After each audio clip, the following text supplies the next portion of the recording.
Hi. Welcome. Thanks for coming. It's great to see this big crowd here tonight for the first of our new series of making multi-channel music, which was a kind of a speaker series, lecture demonstration series we began about a year and a half ago, and we've wonderfully been able to revive. And so it's fantastic to have this.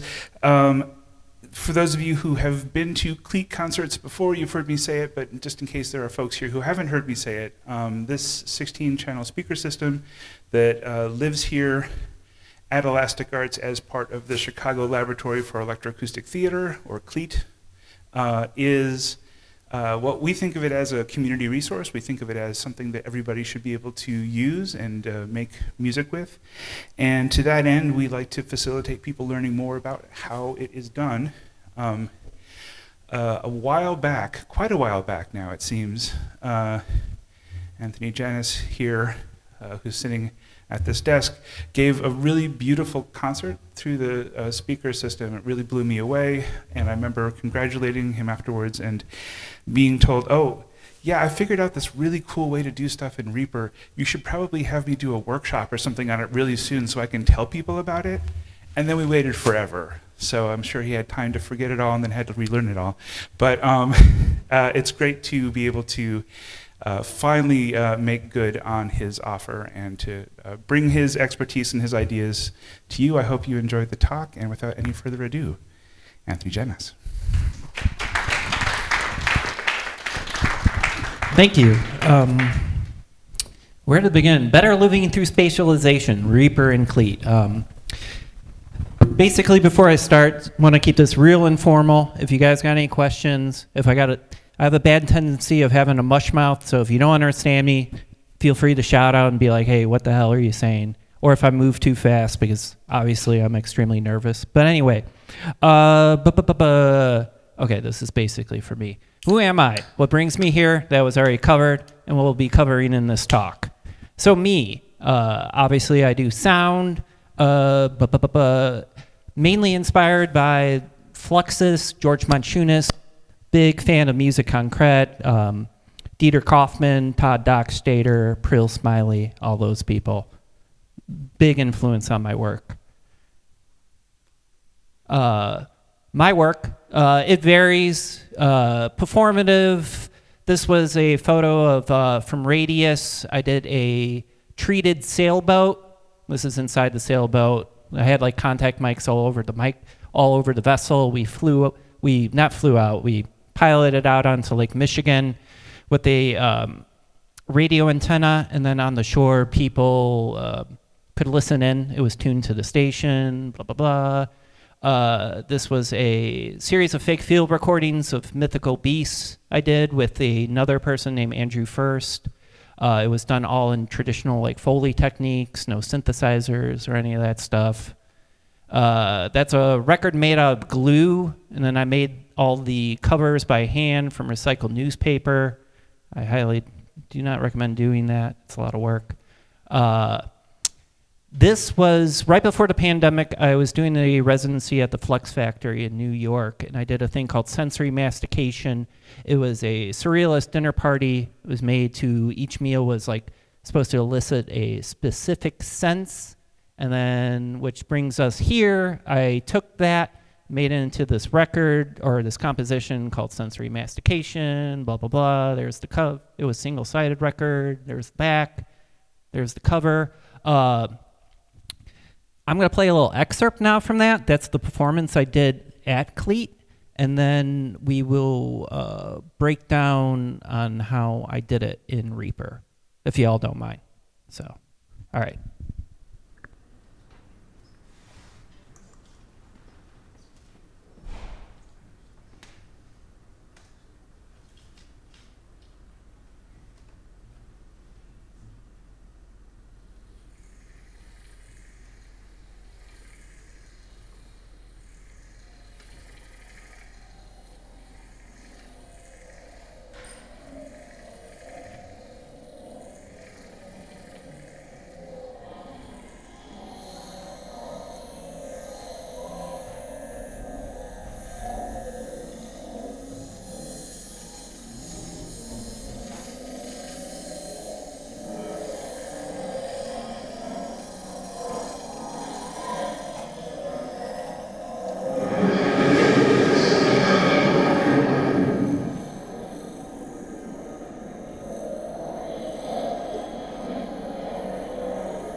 All right. So, how to set that up to get all the movement? Oh.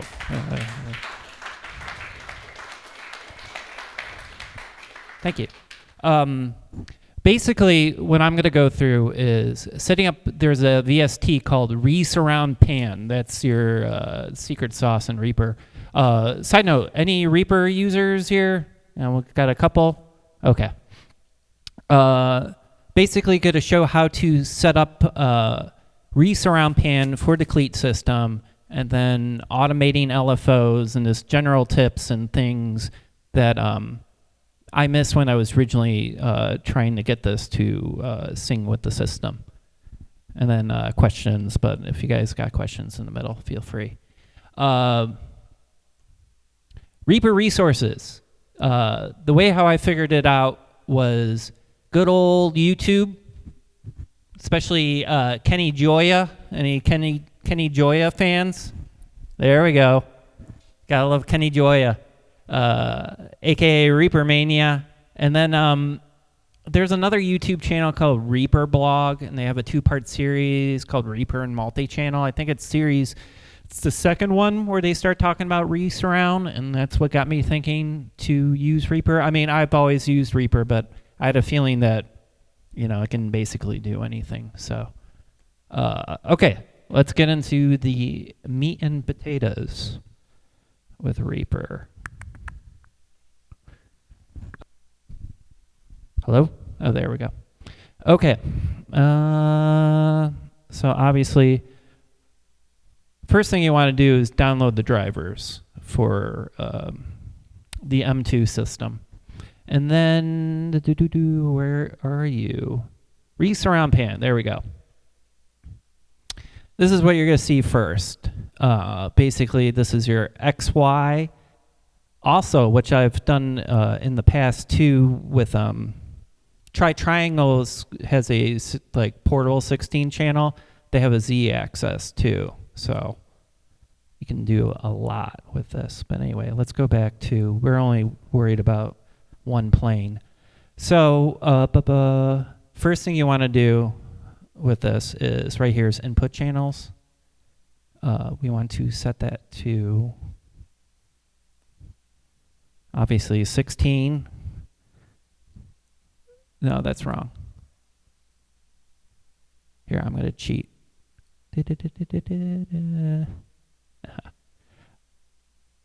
So, to set this up, you want to go to Custom Speakers. Select 16 input channel 2 because I'm using a lot of stereo to move around. Another thing to consider is when you're setting this up, give me 1 second, sorry, I forgot my mouse. Why won't you move for me? This is very embarrassing. Anyway, why won't this do it?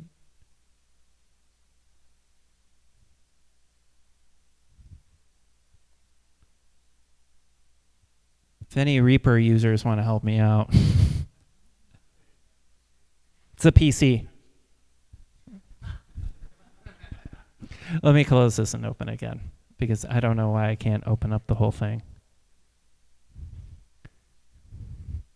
There we go. Now it's working.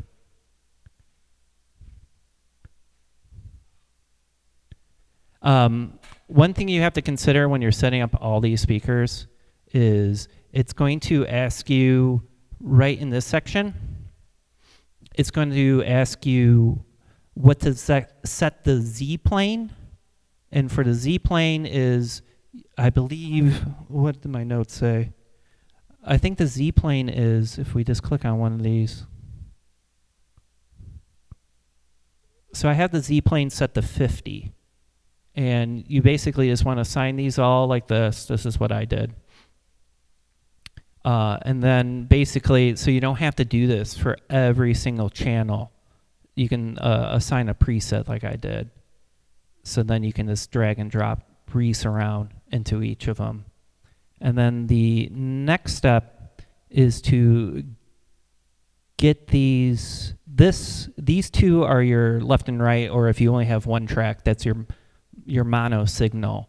And in order to make this move around, we need to go to trim.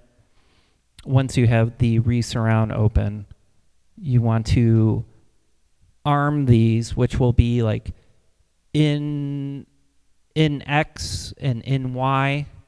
I believe if you just have mono, you're only going to have the X for 1, 2, or if you have 3 channels for some reason in one of these, you can do that. And you want to arm these.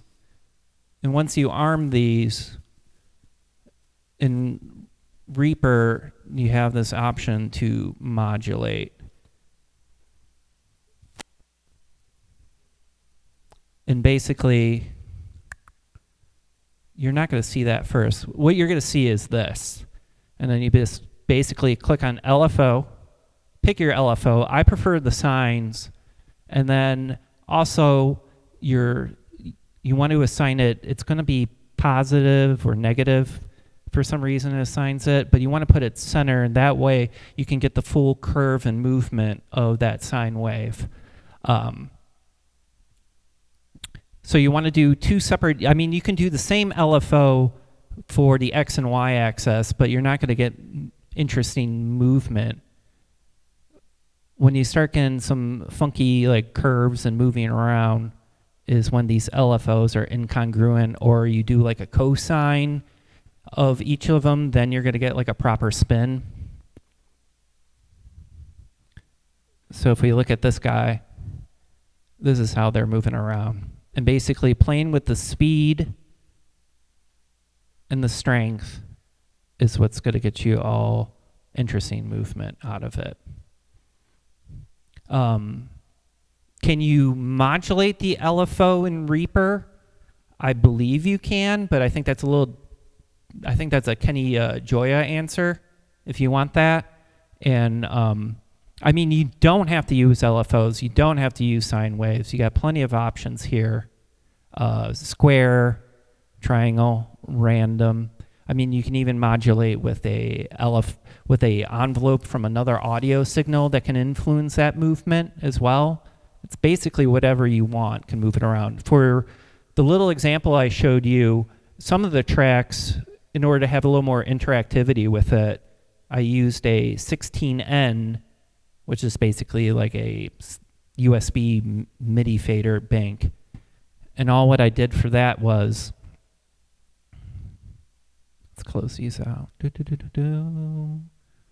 is basically go to MIDI learn, and then once you have your whatever MIDI controller you're using, just give it the command and it'll be assigned to it. And that's all what you need to do to make it move around. One thing I almost forgot. This is why I had a lot of trouble when I was first setting up was not UI. There is a matrix no, that's wrong. Give me 1 second here. There it is. Right next to parameter, it says 2 in, 16 out. You have to assign that. See, this is actually wrong how it's currently assigned. You have to assign it to 16 and it'll automatically assign it to all the outputs you need. And then basically the last thing to get Reaper to work with the system is go to your master track. Where is she? Oh, she's right here. Go to routing and just make sure you're doing 1 through 16. And that's basically it. There's not much more to it. I think the hardest thing is just getting Reaper, much like Windows, you can do a lot, but it doesn't really tell you how to get to that point. And just having to slowly, if you are having problems, starting at the first point of your signal chain and working your way back and figuring it out. Any questions or anything? How am I doing on time? Am I talking way too fast? All right. Well, last thing I have, I got to switch this over from onto this computer. I just made a little goofy demonstration using old stereophonic records, basically showing new hi-fi systems, and I just cut and chopped them up and made a little goofy 7-minute thing. So I'll play that right now. And then questions if anybody's got any, or go from there.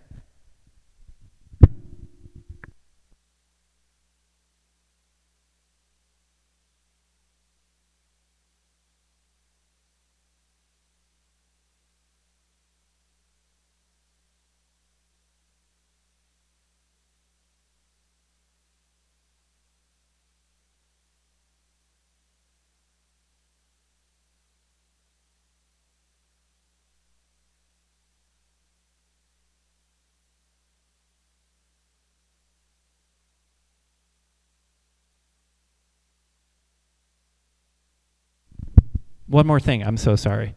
When you immediately open this up, that's going to be on, and you want to disengage that, because Reaper and resurround. Hello? Keeps on popping. Reaper automatically assumes channel 14 is your sub, so it's not going to pop up. So you have to disengage that, and then you can move channel 14 and use it within the system. Because I believe CLEAT uses, what's the input for the sub? 17? So for this patch and the last one, I did not have a sub. So that's something to consider too. That's another question for Kenny Goya.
Okay.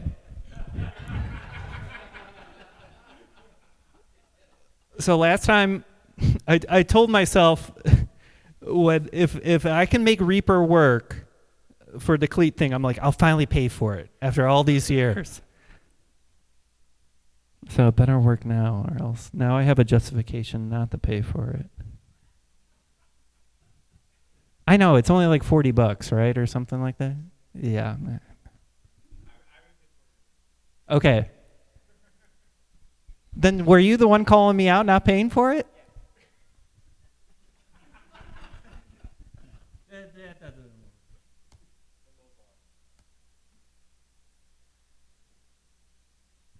All right. I have no clue why Reaper's not working now. This is extremely embarrassing why it's not working.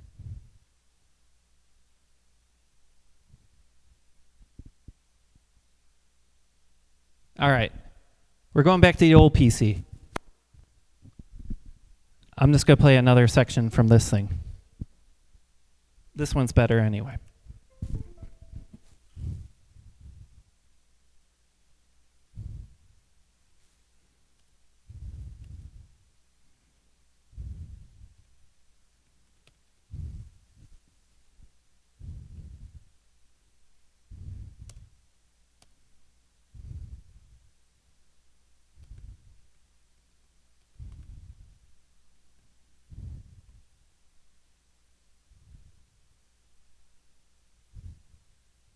Maybe it needs to be reset. Is there any reason why?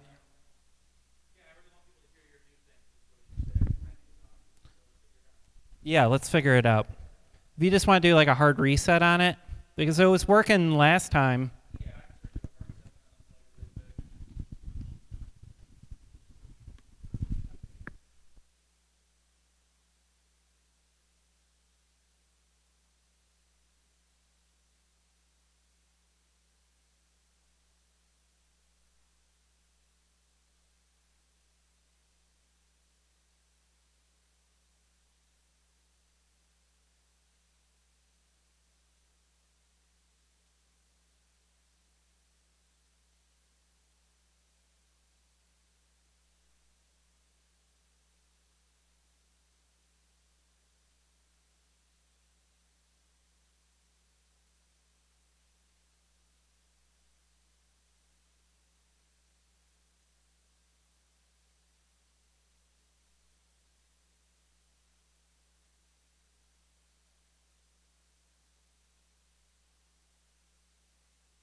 Audio Fidelity Records presents a new stereophonic sound spectacular.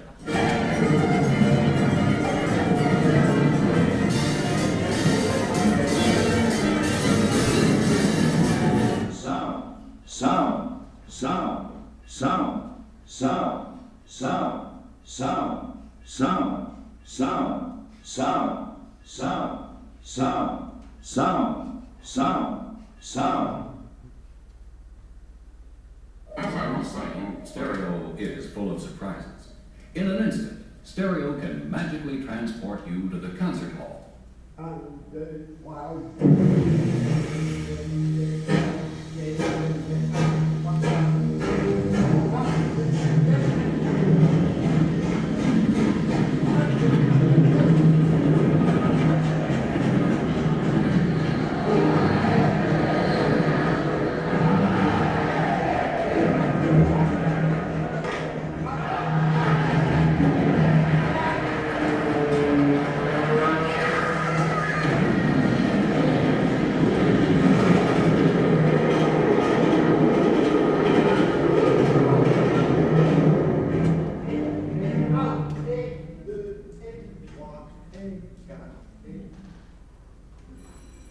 The world of Sparkle is filled with spectacular sounds and presence. As long as we're getting a bit technical, I'd like to remind you that most women and children can perceive higher frequencies of sound than most men. This demonstration consists of a continuous sweep of audio frequencies from 50 cycles to absolute audibility. First, 50 cycles to 500 cycles.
This is a journey into sound. A journey which along the way will bring to you new color, new dimension, new values. Or to a bowling alley, or to a jazz band ball. Here's a vocalist we all know.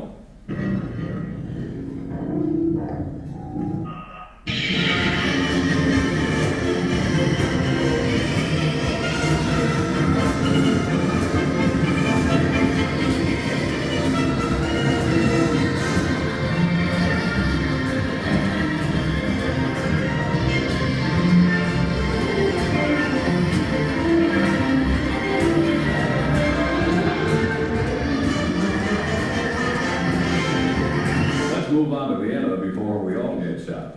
Yes, through the miracle of stereo, all of the brilliant sound, the dynamic presence, the complete situational aspect of a great orchestra or a great event can be reproduced in what is virtually a live performance in your very own living room.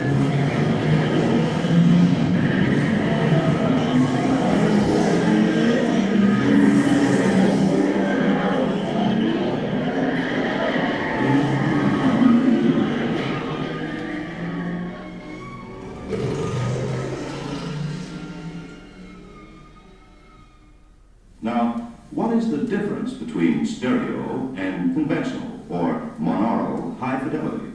Well, sound is recorded on a single soundtrack, and no matter whether it be reproduced through one speaker or through several speakers, the effective direction of space of musical instruments dispersed as they actually are at a live performance is missing. It's as though the musicians had all been sitting in each other's laps, or as though you were Listening with just one ear. Now, let both your ears tell you the difference between monaural and stereo. You're going to hear the same musical passage first monaurally, and then stereophonically. Here is the section played monaurally. Ping, pong. Ping, Ding, ding, ding, ha, ha, ha. Ding, ding, ha, ha. Ding, ding, ding, ha, ha. Ding, ding, ha, ha. Ding, ding, ha. Ding, ha. Ding, ha. All of us are born with a miraculous ability to determine the direction from which sound approaches.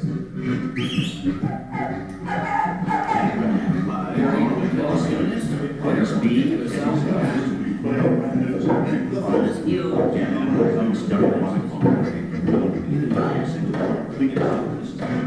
And through to the sound of stereo, the difference is knowing you can tightly enjoy it. National Records is only. In fact, writing has a highly automated multiple CDs now to be able to Orient ourselves.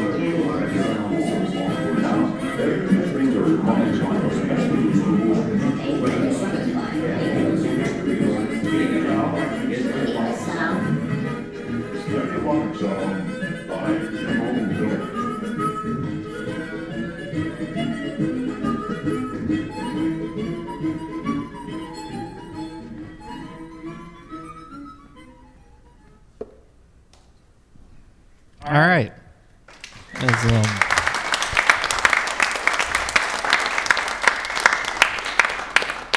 I mean, that's all I got. If anybody's got any questions, let me know.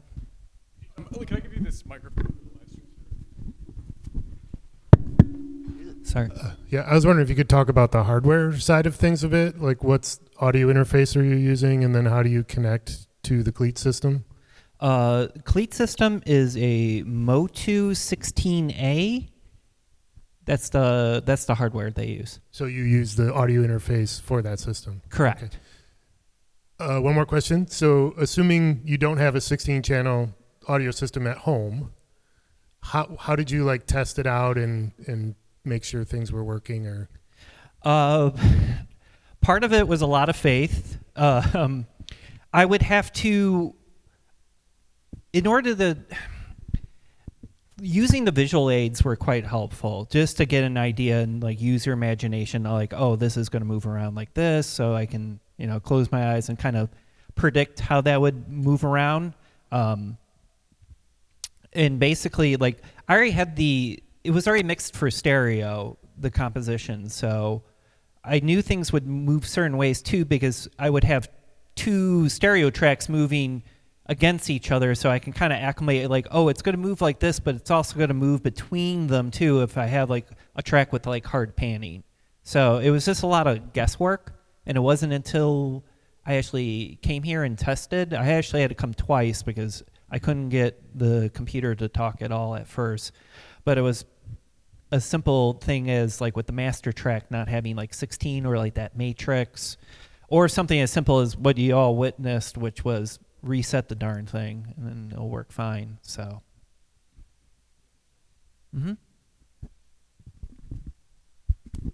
Hello, Anthony. Hello, John. Yeah, can you talk? I've got two questions actually. Can you talk about the considerations for your source material for like mono and stereo sources, and how that works? I noticed some of your stereo tracks would go, for one of the talking, it wasn't ping-ponging, it was both at the same time, but it sounded like the LFO was moving the left and right differently, even though it seemed like the LFO is assigned to one track, moving in one way, right? So, correct me if I'm wrong.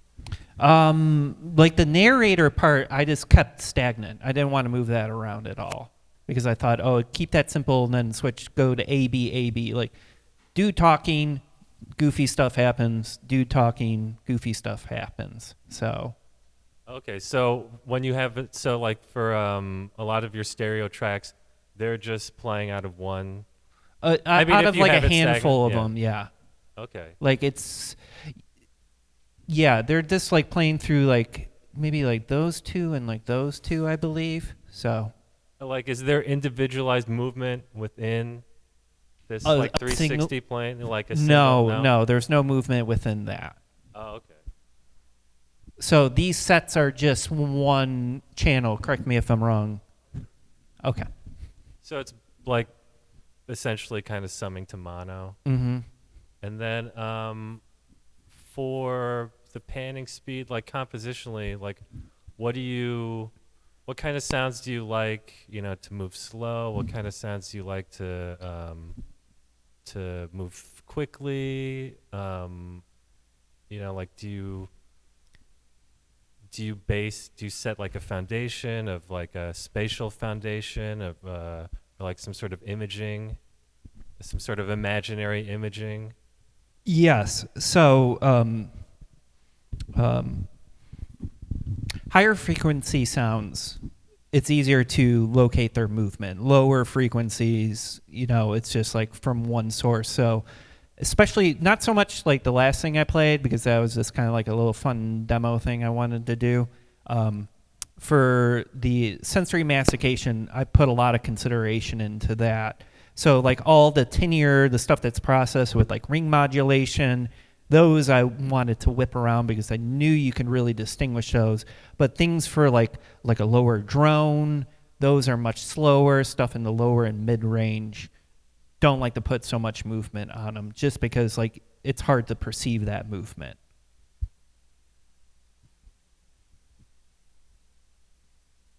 I think that answered your question.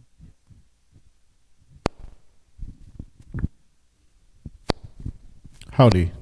Hello. 2 questions. One, with this just being like a VST, could you just use any DAW, or are you just using Reaper because you're familiar with it? Familiar with Reaper, and that VST comes with Reaper. I Okay. don't know if you can get it elsewhere. Reaper people don't know either. So I think it's just So native. that VST was in Reaper, and basically that's why. Native saw the that. Reaper, yeah. Second question, I'm assuming that just because your composition was already made and you put it into here, but is there a world where you could just assign each one of those channels as an input and then have pretty much as many as you want? Essentially, yeah. Yeah. Like as much as you're You processing. just happen to make like a stereo composition, so that's... I already had it. Yeah. It was like my wetting my toes. I've done quad stuff live Sure. before, but like 16, that was a little daunting thing to enter. Yeah, like totally. Even like managing, like automating just like a handful of tracks by hand is like the micromanagement and level of organization you need to know where you're at. Mm-hmm. Like in hindsight, I should have made like 10 times more markers, or like literally color coordinated my gaffer tape to each fader controller, so I know where I'm at in the composition and when I can start, And then messing around with stuff. The last question was the live MIDI fader kind of motions that you were making. Are those only controlling like the speed and the power, and or were those controlling some other aspect? Those are controlling. So for each track, I would assign 2 faders to a track, and the faders were controlling the XY axis. Okay. And then you can link that.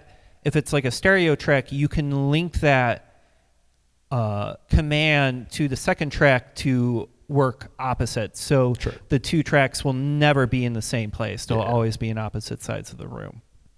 Cool. Thanks, man. No problem.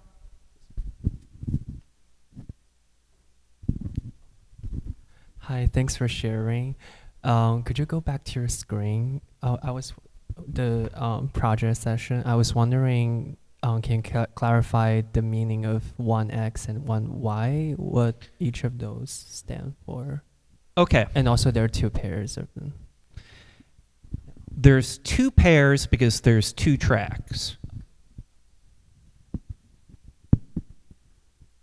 So that is, let's call 1 the left channel and then 2 the right channel. So they're moving X and Y. So that's why each one has its own separate X and Y axis. And so each one of those has its own separate LFO devoted to controlling one of those axes, one of the X or Y. Thank you. No problem.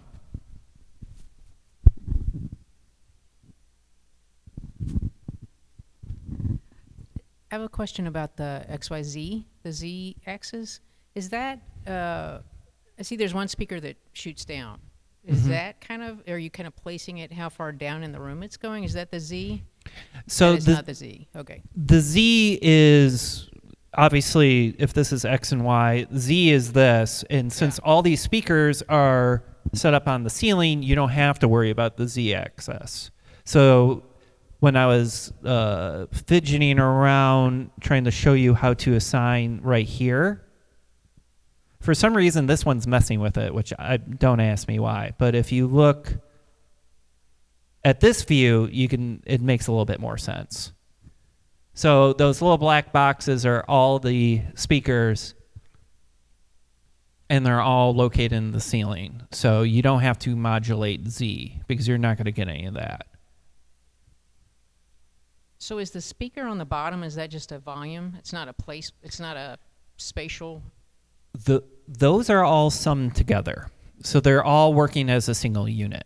So even though there's a handful of speakers on each one, those are considered one channel.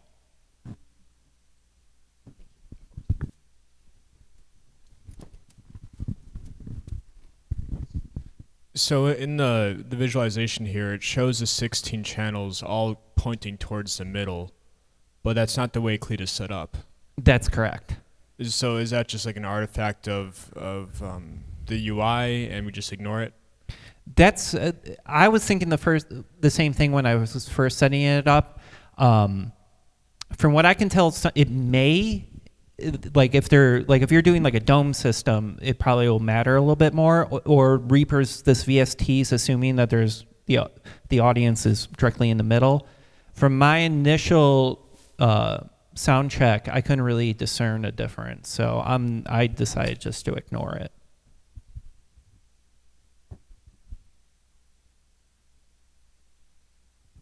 I have a question. If you were to play another CLEAT set, how would you apply your learnings from the first one and this process of learning about the spatialization tool to or the same?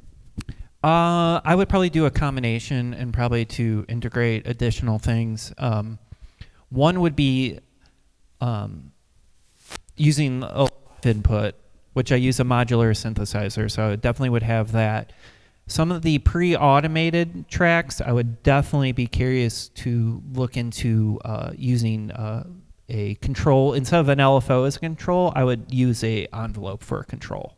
Possibly whatever is coming in live may affect other channels. So imagine if you have like a live sound moving and then using a envelope to kind of push the other sounds away from it. Not quite sure I understand. So like if your incoming sound was louder, it would move everything around it. Okay. Like so when you put your finger in a thing of water. Or like billiard balls bouncing off each other or something. It's something of that nature, yeah. Cool.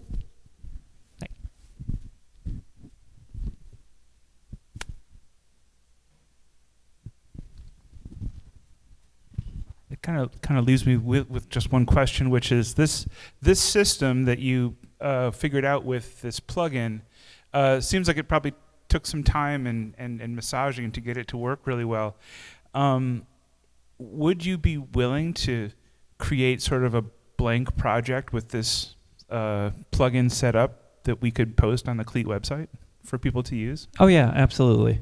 Yeah. That would be. I think that would be a sort of a great starting point for people who are using CLEAT to be able to jump in right away and kind of fool around with something like this. Kind of that in conjunction with the video recording of this talk would be really cool. So absolutely.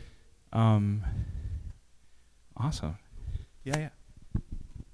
Just going back to something gentleman over here said about the how you were just kind of describing the finger in the water scenario. How would that work? Well, I'm, to be honest, not quite sure. Yeah, but just thinking like how does like audio disperse if the object's not moving?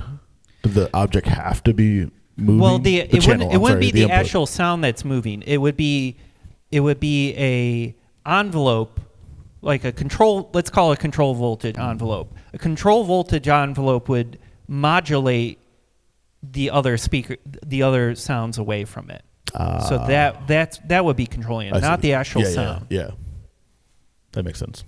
Now, how to do it in a circular fashion? And then as far as like connecting other inputs to any of these parameters, is there a possible way you could just do like a brief example of how you would do that? You might not have the option, but I guess maybe it's worth asking. Like how to make these modulate with something else? Yeah. This computer doesn't talk with this controller, Sure. and then we probably have to end up resetting, and nobody wants to totally. sit through that. So basically, all you do is, once you open up this automation, MIDI learn, you would open that up, and basically, right here, it's waiting for a command from whatever the control source is. So that's as simple as, this flicking a potentiometer, and it recognizes it. Into it, yeah. Mm-hmm. Cool.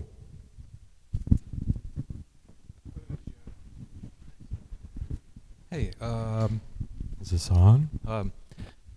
So one thing, maybe for archival purposes, both of my comments, questions. One is, I think in case it wasn't obvious, based on a couple of questions, that you don't have to use Reaper to connect with CLEAT. It can be any DAW, right? Mm-hmm. Okay. That's my understanding. Just to make sure everyone knows that. Helps me.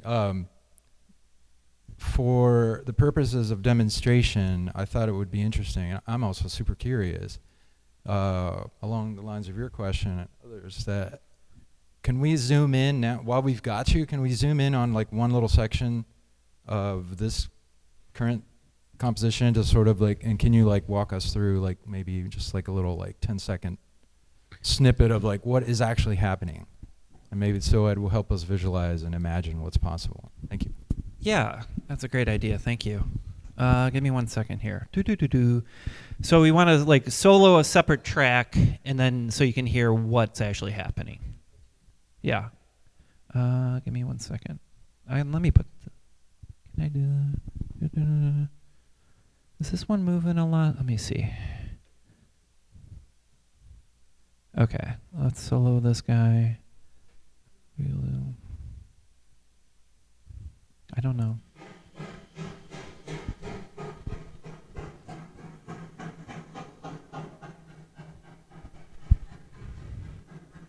So I'm not touching anything. And let me open up the...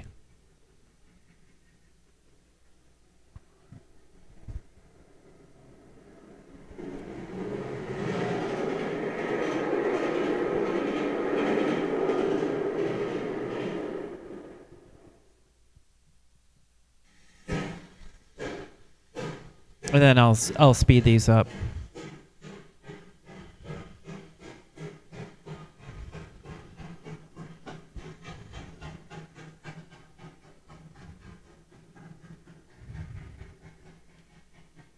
That's another thing why I like using the sine waves is if you can see just by simply changing the speed, you can generate a whole different pattern of movement.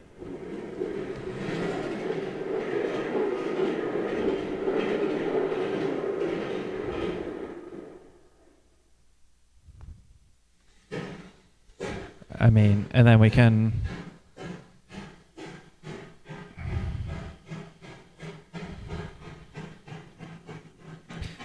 Now, it's still following that line because the other LFO for moving the Y is still assigned.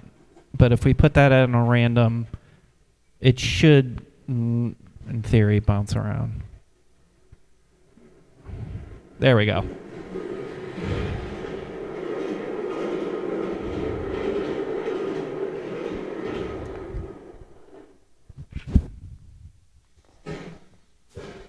I don't know.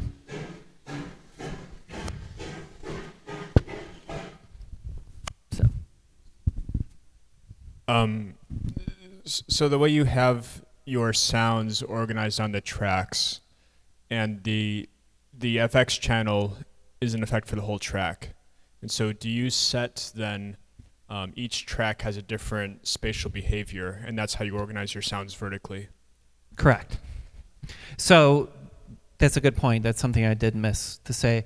So for each track has its own VST, has its own LFO, has its own speed for each one you have. You could just assign like it to the master, but I don't have anything on the master track. Each one is running this VST. So I'll say power consumption, it's not bad at all. Even this laptop, which is very, very old, it was able to manage all these. I think it even had more. I think there's like 22 tracks on that going at the same time. So it's not like processing heavy at all. I already have the mic.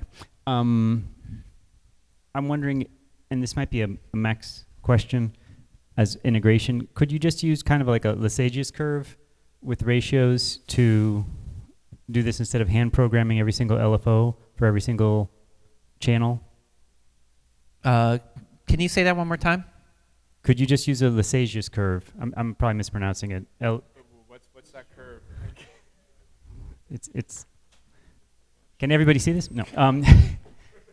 It's like this mathematical ratio of. You can get movement like that. As long as you know what your LFO, what the X and Y of the LFO should be assigned, you should be able to get stuff like that. Because then I'm thinking similar like, shapes. Right. So because that seems like anybody else here is like into math. Is anybody else know what I'm talking about? Okay. Yeah, and then can Max just send that to? Is like there an input within Reaper to be like, okay, we're just going to use a Lissajous curve and send it there, and then you don't have to program everything in. You could. Max, no. Max does not talk with Reaper. Like Max MSP. Yeah. From my limited knowledge, I don't believe Max will work. Does it take OSC? Yeah.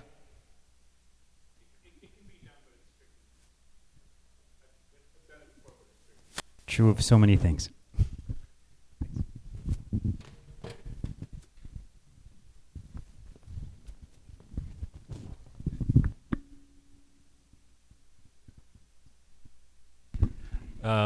You briefly talked about filtering and effects. Like, what effects do you find don't work well in this room, and what effects do you like? Like, with like phase, things could easily go out of phase, but that could also be really cool. Like, what do you like and don't like?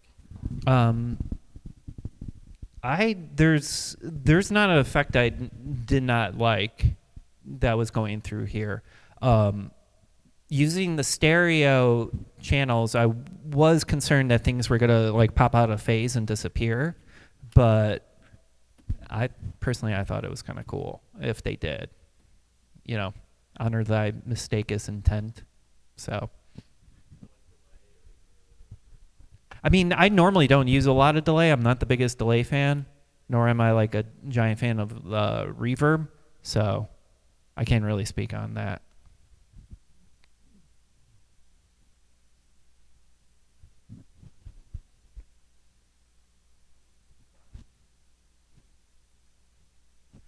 I think that's it.